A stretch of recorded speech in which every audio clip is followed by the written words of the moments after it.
បាទជំរាបសួរបងប្អូនទាំងអស់គ្នាបាទលើយើងចាប់ដើម cover up រូបមិនទ្រូងនេះហើយរូបមិនទ្រូងនេះគឺរូបសខ្មៅទេបាទហើយក៏យើងផាត់ color ឡើងវិញទាំងអស់តែម្ដងហើយសម្រាប់ process ដែលមានសាក់ខូចៗអាចមកកែបានបាទហើយសម្រាប់យើងផាត់ជាលើកទី1នេះគឺស្អាត 80% ឯបាទយើងនៅឃើញយ៉ាងខ្មៅតិចតិចទេតែផាត់ជាលើកចុងក្រោយយើងអាចនឹងផាត់ឡើងវិញផ្សារទៀតគឺពណ៌ដុតល្អបាទហើយសម្រាប់រូបគាត់នេះគឺរូបខ្មៅគាត់ផាត់ខ្មៅពេញទាំងអស់តែម្ដងបាទហើយយើងក៏ជួសជុលផាត់ color ឡើងវិញទាំងអស់ហើយឃើញថាជាមកពណ៌នៅជាប់ដុតល្អគ្របពីលើពណ៌ខ្មៅចិត្តតែម្ដងបាទអាចមើលទឹកដៃជាងតាមការថតទាំងកងទាំងអីហ្នឹងគឺគាត់ផាត់ខ្មៅពេញទាំងអស់តែម្ដងហើយយើងជួសជុល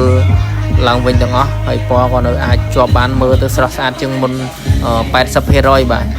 ចឹងសម្រាប់ process ដែលមានសាក់ខូចៗឬក៏ចង់កែសាក់ឲ្យអាចមកសាក់បានមកទីតាំងនៅ stop loop 5 វែងស្រេងទទួលសាក់ 24 ម៉ោងតែម្ដងបាទ